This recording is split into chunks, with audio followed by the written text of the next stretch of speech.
Germany should top your list if you're thinking of pursuing an MIM or MBA abroad.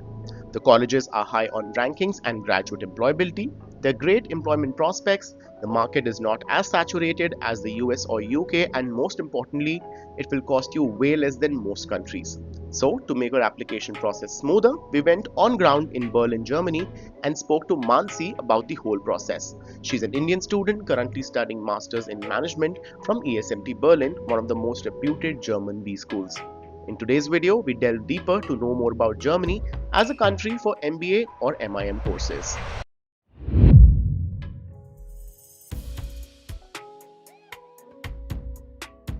But before we start, we have curated 50 plus sample SOPs to help you with your applications to universities abroad, and they'll help you immensely for German universities as well. If you want to study in Germany, you cannot miss this.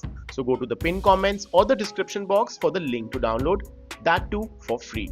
Now let's get to understand Mansi and understand her motivations to study management in Germany, as well as her journey, application experience, fee and scholarships, jobs, future prospects, and more. Okay, so my name is Mansi and I'm originally from this city in the center of India. It's called Bhopal, and currently I'm studying Masters in Management from ESMT Berlin. School that I'm currently studying in, it's started by 20 big German companies. So we have really close collaboration with all the big German companies, and on top of that, the school hosts a lot of different events where you get to interact with like top business and politics leader from all over the world. So I think it's a really good opportunity, because personally I think that the market in US and UK is oversaturated at this point.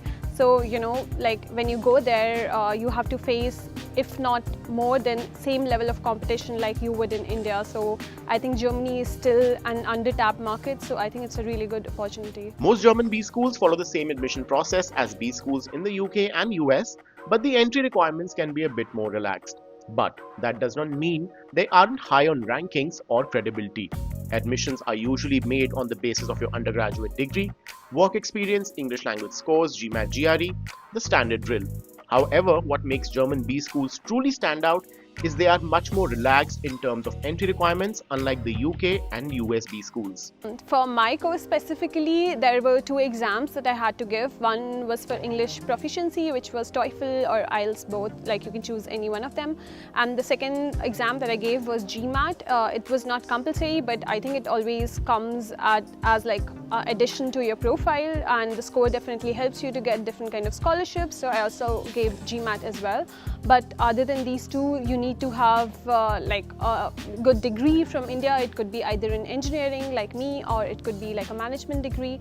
And then the other requirement of this program is that it's a Masters in Management program, which means that you need to have less than 2 years of full-time work experience. So people who have more than 2 years of work experience are not eligible for the program that I'm doing right now.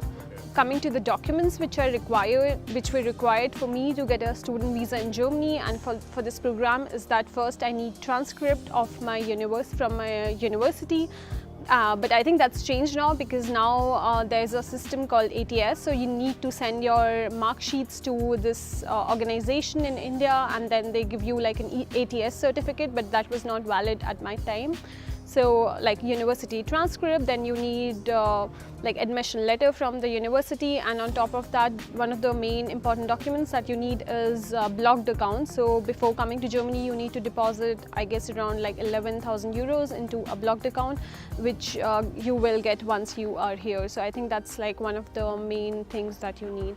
Whilst the GMAT and GRE hold a lot of importance when you're applying for universities in most other countries, many German B schools will not require them at all, or maybe offer you a waiver.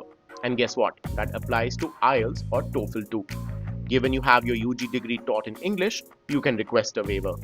If you want to, like, first of all, I would say GMAT and GRE both are not compulsory if you want to get admission in any kind of management degree in Germany. They are more focused for US-based management degrees, but I still gave them because I wanted to get a scholarship. And I mean, if you want to get a scholarship, then I would say something above 650 is a good score, like it's a decent score. But if you want to get like extraordinary scholarship, then 700, you should target for 700 plus in GMAT. And then for TOEFL, like the English proficiency, you give that exam just to show that you are proficient in English, so that so scores don't matter so much as long as you are above 100, or something like that. I think in all the German universities there are different kind of waivers, especially for English proficiency exams. Like if you have done your undergrad program in English, then you need to get a letter from your university that you have done the program in English, and then you don't have to give these exams. And for GMAT and GRE, as I already mentioned, that it's not like a compulsory thing to do, so you can easily skip it and still get admission into a good university here. And that brings me to the money matters. Starting with the tuition fee. Private and high-rank B schools like ESMT Berlin will charge a tuition fee, but if you compare it to say US or UK, it will cost you a lot cheaper. For instance, ESMT will cost you just under 50 lakhs in tuition fee, and on the other hand, a similar B school in the US or UK will cost over 70 to 80 lakhs just in tuition. The story is completely different if you study at a public university. The cost is literally zero at many of them. So a lot of B schools are actually free of cost, but like the university that I'm currently studying in, it's a private business school, so it costs money.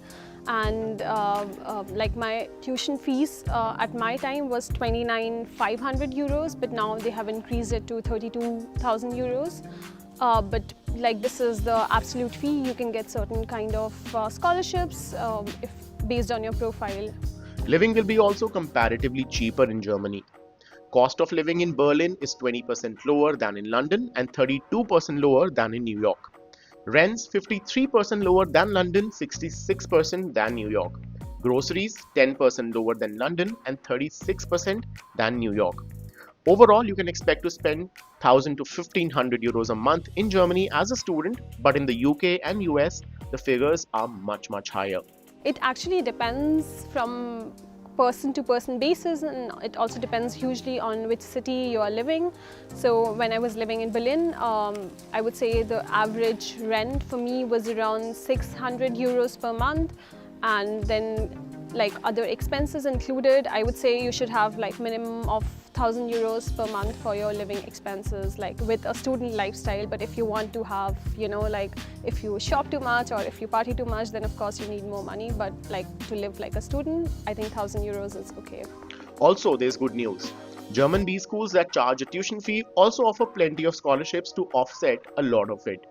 These scholarships can range anywhere between 3,000 euros to 20,000 euros, saving you lots and lots of money. In my university specifically, there are different kind of scholarship available, like for women in tech, then also for net impact, like people who are more into sustainability and climate change. Then there are like scholarship on the basis of GMAT score and different other kind of scholarships as well. So there are a lot of them available. I would say like 8 to 10 people get scholarships every year. Cracking the job market in Germany can be tricky if you don't have command over the German language, but there are plenty of opportunities available for English speakers too. Moreover, if you have some work experience, getting a job becomes easier after you graduate. Internships are also possible, with many of them paying really well. I will be graduating in August and I already started working full-time, so I mean it was not too crazy for me to look for a job, to be very honest, but that could be the case because I already worked in India before coming to Germany. So I worked for 1.5 years with Deloitte in India, and I think the brand name definitely helped me to find good jobs in Germany. But I would say, like from what I'm hearing from my friends, job market is really tough right now, and especially more because German is a requirement for a lot of jobs here, and for people like me who don't know German for working proficiency, then it's really difficult, I would say. I think finding an internship and working student is fairly easy as compared to finding a full-time job, because all the companies are looking for working students all the time. And I think there are more internship and working student positions also which need only English and not German available in the market. So I think it's fairly okay to find these kind of opportunities. Not too difficult. Like all the internships, I mean, from all the people that I know, the internships are usually paid, but for compulsory internship, which is like the internship that you are supposed to do as a part of your university curriculum, like the mandatory internship, they are paid less as compared to voluntary internship, but you will always get paid, Mansi also shared with us some nuances of the job market in Germany to maximize your chances of getting relevant employment that you may find very useful. Unlike India, things work very differently and a lot of networking is required. The best part is your university will support you in your journey. There is a big difference between like the placements in India and the placements here, because what happens in India is that companies come to your university and they pick students, but in Germany or in any other country, that's not the case. You are the one who has to go out in the market and try to look for jobs yourself.